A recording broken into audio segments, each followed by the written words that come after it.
pemirsa, salam sehat untuk kita semua. Jumpa lagi bersama saya, Sabana Zahra dalam program Teras Negeri. Program ini dapat Anda saksikan di kanal YouTube Tempo.co. Tamu kita kali ini adalah Bupati Sumba Tengah, Bapak Paulus S. Kalimu. Halo Bapak, selamat datang di Teras Negeri. Selamat siang Mbak Bana. Iya, terima kasih Pak sudah menyempatkan diri hadir di program Teras Negeri ini ya Pak ya. Ya, Iya. Oke, sebelum kita berbincang dengan Bapak Paulus, saya akan menyampaikan sekilas profil beliau. Bapak Paulus lahir di Anajiaka, Umbu Ratunggai Barat, Sumba Tengah, Nusa Tenggara Timur pada 10 Oktober 1958. Beliau menempuh pendidikan S1 di Universitas Nusa Cendana. Beliau juga pernah menjabat sebagai penjabat Bupati Sumba Tengah pada tahun 2018 sampai 2023. Lalu kembali mendapat kepercayaan masyarakat nih sebagai Bupati Sumba Tengah saat Pilkada 2024 dan dilantik pada 20 Februari 2025. Dalam periode kedua ini, Bapak Paulus mengusung visi terwujudnya Tanah Waikanena Loku Waikalala yang mandiri, maju, dan berkelanjutan, yang menjadi arah Kabupaten Sumba Tengah selama periode 2025 sampai 2030. Bupati Paulus memfokuskan pembangunan melalui 3 arah strategis ya Pak ya, benar. yaitu pemberdayaan, transformasi, dan pelayanan publik, serta mendorong akselerasi kemajuan di Sumba Tengah. Oke, baik pemirsa, tanpa berlama-lama lagi, nih ya, kita sudah kehadiran Bapak Paulus, kita langsung saja berbincang dengan Bapak Paulus S. Kalimu. Nah, Pak Paulus, pertanyaan yang pertama nih Pak, ini terkait dengan visi dari Tanah Waikanena Loku Waikalala yang mandiri, maju, dan berkelanjutan. Nah, bagi Bapak Bupati secara pribadi, apa nih maknanya Pak? Dan pribadi dan pemerintahan ya, maknanya seperti Ya. apa?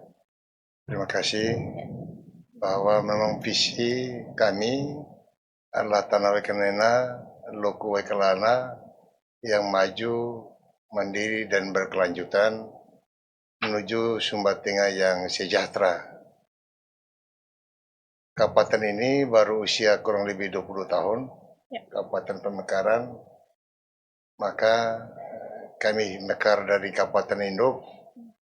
Alasan yang utama masalah terisolasi dari Kabupaten Induk, dan juga masalah pendidikan, masalah kesehatan, dan juga masalah kemiskinan.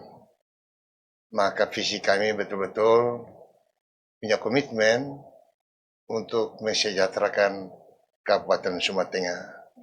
Kemarin 5 tahun kami pimpin, angka kemiskinan itu sampai 36% 2018-2016-17.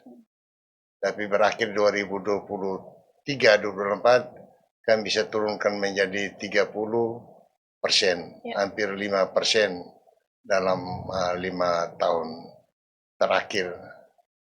Meskipun secara nasional 5 tahun 2018 sampai dengan 2023 itu hanya 1%.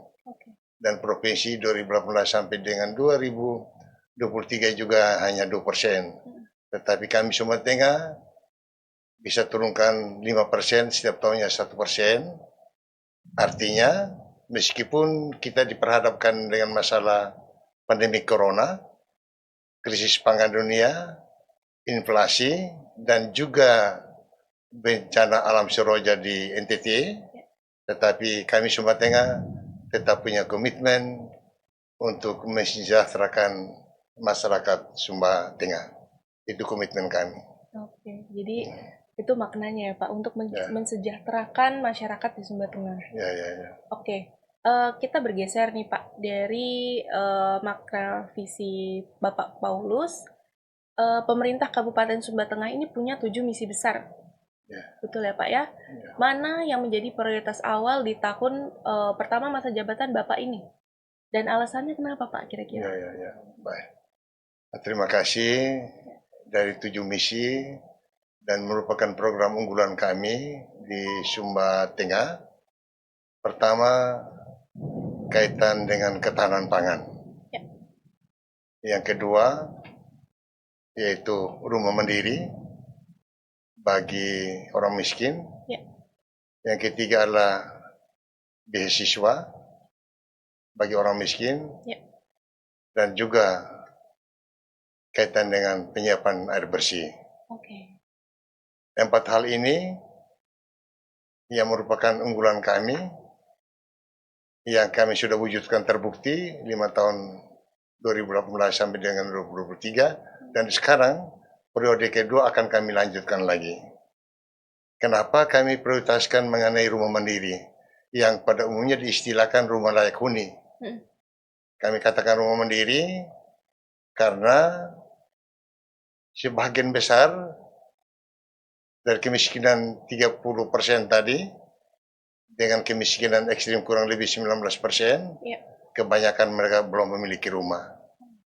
Maka periode pertama kami sudah bangun kurang lebih 5.000 rumah dan terwujud, dan 5 tahun ke depan kami akan bangun juga 5.000 rumah yang per tahunnya adalah 1.000 rumah.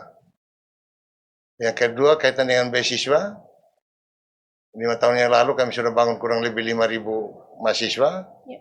Dan sekarang berlanjut, dan juga ke depannya 5 tahun kami akan bangun sekitar bikin beasiswa kurang lebih 5.000. Kenapa demikian? Hampir 30%, bahkan 30% yang sudah tamatan SMK atau SMA di Sumatera Tengah, mereka tidak bisa melanjutkan kuliah. Artinya kalau setiap tahun rata-rata yang tamat SMA, SMK 1.000 orang, berarti yang melanjutkan kuliah hanya 300 orang. Dan 300 orang bisa tuntas sampai S1, mungkin hanya 100 orang. Artinya dalam setiap tahun ada 900 orang yang tidak bisa melanjutkan kuliah, yang pada akhirnya drop out. Maka lahirlah kebijakan ini, sangat manusiawi, apalagi visi Indonesia menjadi tahun 2045 menjadi tahun emas. Kalau kami tidak punya gerakan mengenai program beasiswa, maka Sumatera Tengah menjadi penonton. Indonesia seluruhnya menjadi tahun emas, tapi Sumatera Tengah tidak mengalami perubahan sekali. Maka oleh karena itu kami bangun kaitan dengan beasiswa. Dan sekarang sementara kami kerjasama dengan beberapa perguruan tinggi di NTT maupun di Bali dan juga Jawa Tengah untuk adanya program kaitan kuliah hybrid. Tidak perlu harus kuliah di kelas, tetapi bisa kuliah dengan internet. Oke. Mudah-mudahan tahun ini kami memulainya. Begitu juga dengan beasiswa, dengan begitu juga air bersih, karena daerah Sumatera Tengah sebagian besarnya daerah kering, hampir tahun pertama 60% sudah terlayani, sekarang tinggal 40% yang kami harus melayani sehingga terlayani air bersih bagi rumah tangga di Sumatera Tengah. Saya kira itu dulu yang ketiga, hal yang kami prioritaskan pada periode yang kedua ini. Tapi yang dari yang sudah tadi Bapak sebutkan dari beasiswa, rumah mandiri ya Pak, Ya. dan air bersih, yang paling terlihat hasil atau kemajuannya itu yang program mana nih Pak yang sudah dijalani? Ya. Yang paling nampak dari 4 itu hampir kelihatannya yaitu rumah mandiri, Ya. kelihatan betul. Bagi keluarga yang tidak memiliki rumah, mereka memiliki rumah. Teristimewa orang yang kurang beruntung, janda, duda, yatim piatu, anak terlantar, dan parkir miskin, itu prioritas bagi kami. Dan keluarga yang di Sumba masih terjadi, Mbak, satu rumah itu bisa masih 5 sampai 10 kepala keluarga dalam satu rumah. Dalam satu rumah itu masih keluarga dempel kami katakan di Sumba. Kalau satu keluarga masih 5, 6 sampai 10 orang dalam satu rumah tangga, itu menjadi problem utama. Ya. Dan itu kami harus pisahkan dari yang satu keluarga 10, kami pisahkan menjadi 10 keluarga. Agar nggak rame-rame banget ya. Rame-rame banget. Dan itu kondisi yang tidak menguntungkan. Ya. Ada masalah sosial di situ. Betul. Maka harus kita selesaikan. Sehingga yang paling menarik adalah program rumah dari 4 kaitan beasiswa, kaitan ketahanan pangan, air bersih. Yang paling unggul adalah rumah mandiri. Kenapa begitu, Bang? mungkin ada beberapa keluarga sampai mati pun juga tidak memiliki rumah. Betul. Padahal rumah bukan tujuan hidup, tetapi harkat dan martabat orang juga terbaca dari rumah. Tempat berlindung. Tempat berlindung. Tempat Kalau berlindung. tidak punya rumah, bagaimana bisa berlindung dari matahari dan air hujan dan segala macam cuaca. Betul. Maka bagi kami, apalagi 14 indikator kemiskinan, 8 indikator ada di rumah. Ya. Kaitan atapnya, lantainya, airnya, penerangannya, sanitasinya. Maka kenapa kami turun tiap tahun 1% memang sulit dan kami bisa jangkau antara lain karena pembangunan rumah. Maka primadona kami adalah rumah mandiri. Oke. Ya. Luar biasa sekali pemirsa, ini cukup menginspirasi ya Pak Paulus ini dalam membuat program rumah mandiri. Artinya setiap masyarakat itu berhak punya rumah yang layak ya Pak ya, punya tempat berlindung dan juga tempat hidup yang baik. Oke, nah tadi Bapak sebutkan juga nih Pak, program prioritas seperti air bersih dan ketahanan pangan. Artinya kan mungkin ketahanan pangan ini pertanian ya Pak ya? Benar ya. Pertanian yang terintegrasi. Benar. Nah, kira-kira bagaimana strategi Pak Paulus memastikan nih kalau program prioritas seperti air bersih dan pertanian itu benar-benar menjangkau wilayah pelosok di Sumba Tengah? Ya. Kaitan dengan ketahanan pangan, kemarin tahun 2021, Bapak Presiden yang ke-7, Bapak Jokowi turun ke Sumba Tengah, melihat kaitan dengan pertanian di Sumba Tengah. Dan program strategis Pak Presiden ke-7 adalah food estate. Dan salah satu yang berhasil food estate di Indonesia itu adalah di Sumba Tengah.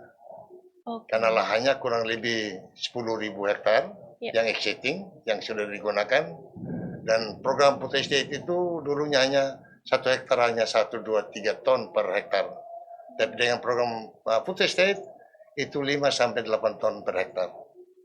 Sangat luar biasa.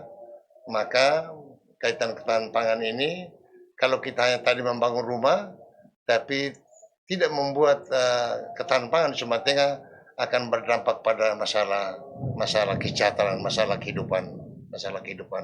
Apalagi sekarang ini Sumba Tengah menjadi penyangga swasembada pangan program nasional. Sumba Tengah menjadi program penyangga dari swasembada program nasional. Memang kendala bagi kami Sumba Tengah sekarang ini adalah lahan yang mengharapkan curah hujan, belum irigasi. Jika nasional mendukung kami, karena bagaimanapun kita mau pertanian, kita mau hulunya adalah air. Kalau kita dibantu kebijakan nasional untuk 2-3 embung di Sumba Tengah, maka kemungkinan besar lahan kami bertambah. Ada percetakan sawah baru, kurang lebih 5.000 hektar. Dan kalau irigasinya jadi, yang 15.000 ini kami bisa olah menjadi tidak hanya IP 100, bahkan menjadi IP 200, IP 300, menjadi kami bisa panen sampai 3 kali. Kalau 3 kali, lahannya 1.500 tadi yang existingnya 10.000, percetakan sawah baru dengan embung 3 unit itu, 3 embung, menjadi 5.000, menjadi 15.000. Kalau kami panen 3 kali, menjadi kurang lebih 45.000 hektar. 45 hektar itu kalau rata-rata katakanlah sekitar 8 ton, ya 8 ton kali 4.500. Betul, Sumba Tengah akan percepatan keluar dari kemiskinan, tapi sekaligus menjadi lumbung pangan nasional khusus untuk NTT. Dan itu bukan mimpi, tapi bisa kita analisanya dan memang real kalau kita wujudkan itu. Faktanya ya Pak? Faktanya. Dan sumber air tersedia, hanya tinggal sentuhan kebijakan dari pusat, karena anggarannya cukup besar, kami PAD-nya sangat terbatas. Kalau dibangun embung 2-3 embung, maka Sumba Tengah menjadi betul-betul lumbung pangan di nasional. Dan juga kemiskinan kami yang tadi 30% akan turun di bawah 1 digit. Tidak menjadi balasan, tapi di bawah 1 digit. Itu harapan besar kami. Yang penting kebijakan nasional sungguh berpihak kepada orang miskin, kepada kabupaten-kabupaten yang kabupaten termiskin. Antara Sumba Tengah termasuk kabupaten termiskin di Indonesia. Apalagi di NTT, itu harapan kami. Ya. Artinya tetap nih membutuhkan perhatian pusat ya Pak ya? Ya, benar, Bu. Oke. Nah, eh, kita kembali lagi nih Pak. Kan pasti program-program yang Bapak ingin jalankan nih, selain butuh dengan eh, perhatian dari pemerintah pusat, tentu Bapak harus memastikan kalau OPD Bapak ini bersinergi. Nah, kira-kira bagaimana pendekatan Pak Bupati untuk memastikan nih kolaborasi antar OPD, sinerginya seperti apa, lalu dengan pemerintah pusat nih bagaimana biar selaras juga dengan RPJMD, RPJMN dan juga Astacita Nasional. Ya, terima kasih Mbak. Memang kaitan dengan visi misi Kabupaten Sumatera Tengah, Ya. memang kembali pada kata kunci, sinergitas, kolaborasi, integrasi antara program strategis nasional, Ya. yaitu Astacitanya Bapak Prabowo, dan juga kolaborasi, integritas, kolaborasi, sinergitas antara dasar citanya provinsi, Ya. yaitu Pak Melki Laklena, dan juga program strategis ke daerah kaitan dengan Pro Olimila. Maka RPJMP, RPJMP provinsi dan RPJMD kabupaten memang harus menyusunnya dengan rapi dan apik. Ya. Sehingga ada keterkaitan antara nasional, provinsi, dan daerah. Tanpa itu, kami juga akan mengalami hambatan.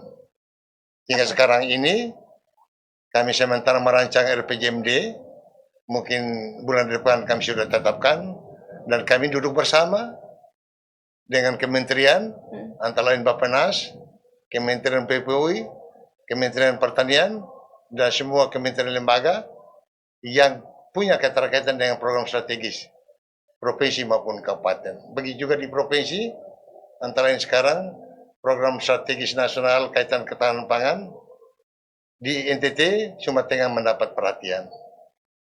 Maka program ini kami terus membangun komunikasi sehingga betul-betul kebijakan nasional, kebijakan provinsi betul-betul menjawab masalah kemiskinan di Kabupaten Sumatera Tengah. Selain RPJMD, Renstra, masing-masing OPD yang terkait di dalam harus betul-betul terukur dan terbaca. Okay. Tidak sekadar kita bikin Renstra OPD, tapi betul-betul parameternya dari program strategis nasional, program strategis provinsi, dan teristimewa program strategis kabupaten harus terbaca di Renstra.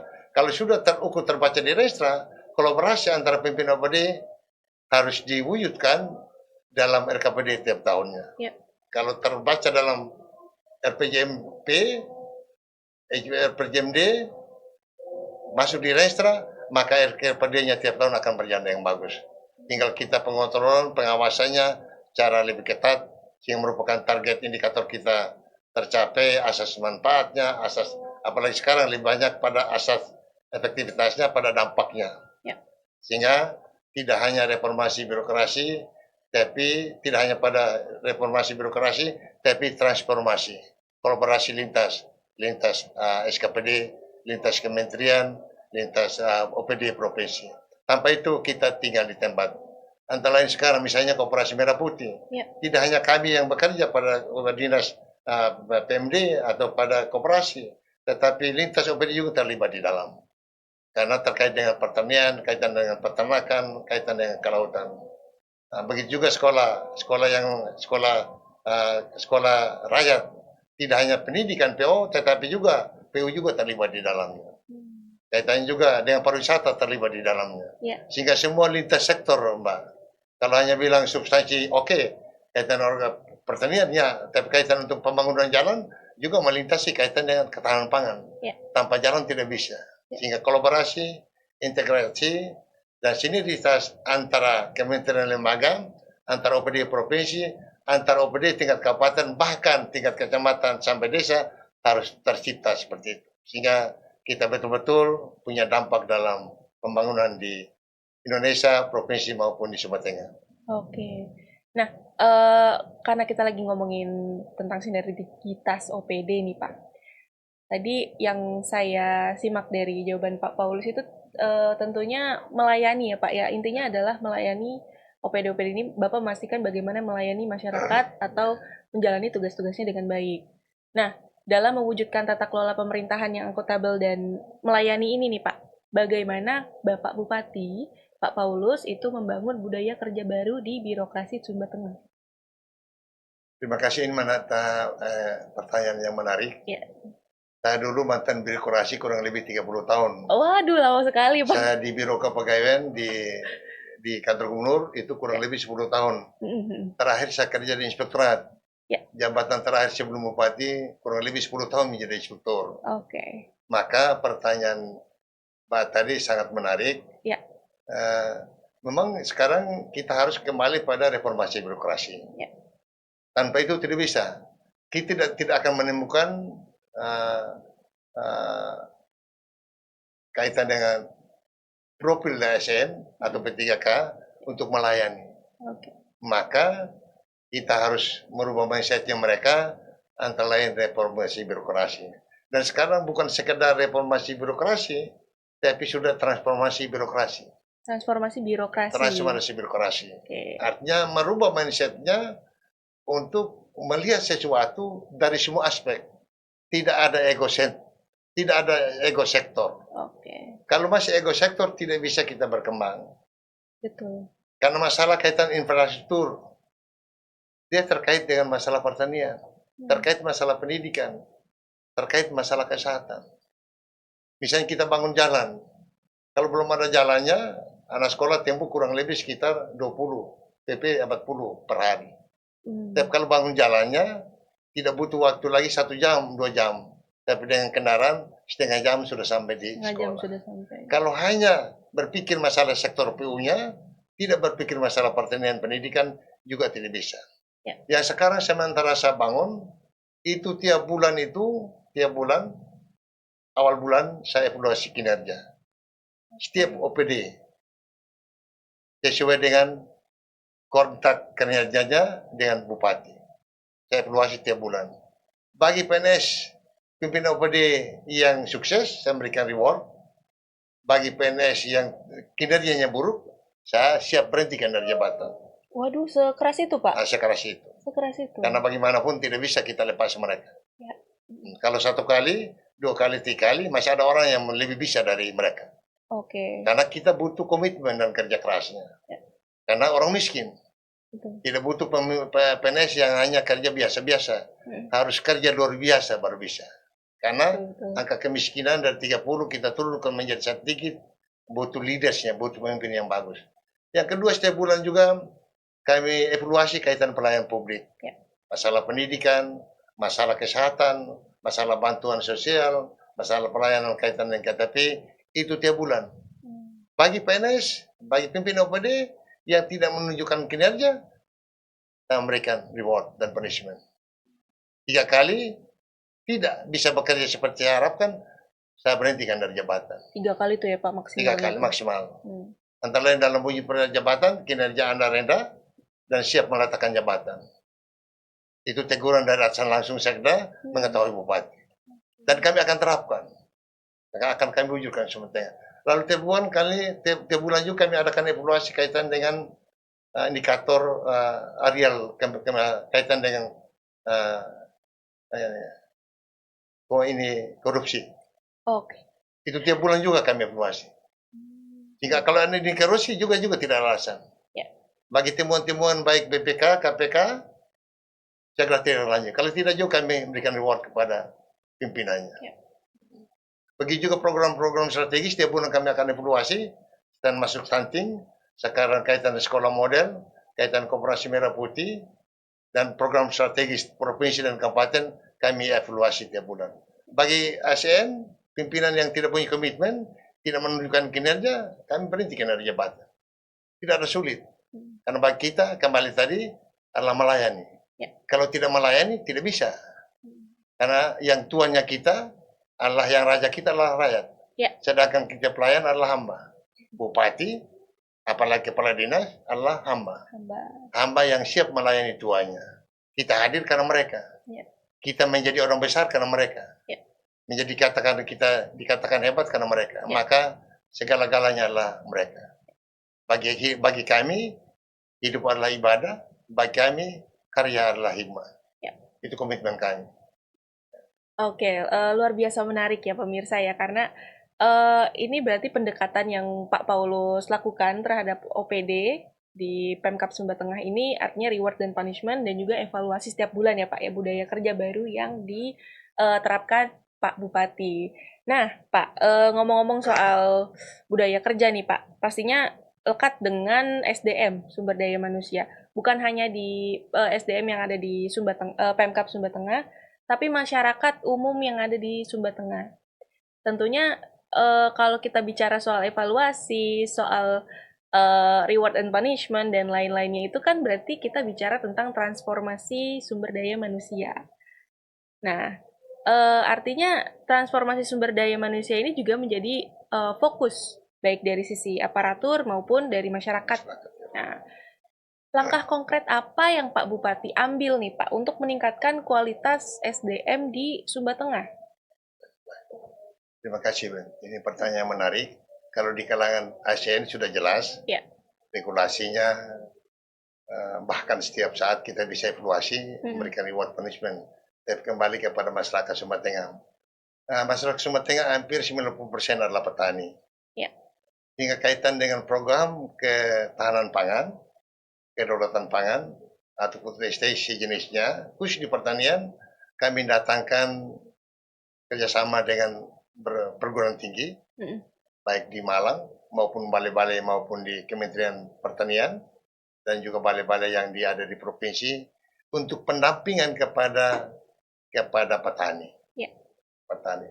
Sehingga kaitan dengan pengelolaan lahan, kaitan dengan bagaimana benihnya, bagaimana kita menanamnya, dan bahkan panennya itu pendampingan. Pendampingan dari PPL, dari perguruan tinggi, dari penyuluh-penyuluh tingkat nasional, ya. Kami hadirkan ke sana. Dan hampir berlangsung kurang lebih 3-4 tahun. 3-4 tahun. 3-4 tahun. Dan sekarang sementara berlangsung. Sehingga katakan di bidang pertanian, dulu hanya 1 hektar itu 3 ton, 2-3 ton. Tapi berkat pendampingan kepada sumber daya manusia petani di Sumba Tengah, sekarang ini rata-rata 5-8 ton per hektar. Cara pengolahan lahannya, cara penyiangannya, cara pembukannya, bahkan cara panenannya, bahkan untuk bagaimana menjual hasilnya, itu sudah disiapkan.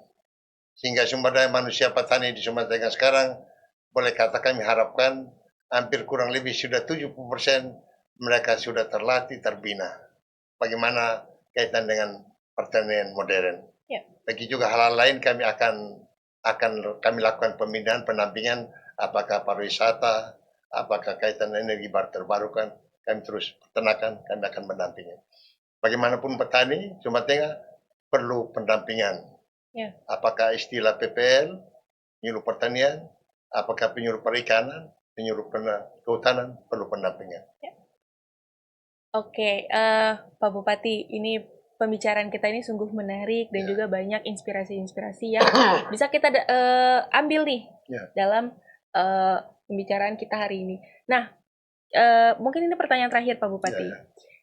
Kira-kira Pak Bupati ingin menyampaikan pesan apa nih ke masyarakat Sumba Tengah dalam menyambut 5 tahun ke depan, terutama agar pembangunan program-program yang sudah Bapak bangun ini bisa partisipatif dan juga berkelanjutan. Nah, baik harapan kami sebagai pemimpin di Sumba Tengah, kami harapkan betul partisipasi masyarakat, kesadaran masyarakat untuk berubah. Karena bagi kami, kata kuncinya adalah perubahan. Kalau kita tidak berubah, perilaku kita, cara pandangnya kita tidak akan mengalami perubahan. Bagi kami, betul kita miskin, sekarang ini kabupaten termiskin di NTT, bahkan di Indonesia. Termasuk juga kategori kita daerah kabupaten terkebelakang. Tetapi komitmen kita tidak miskin, iman kita tidak miskin, semangat kita tidak miskin, komitmen kita tidak miskin.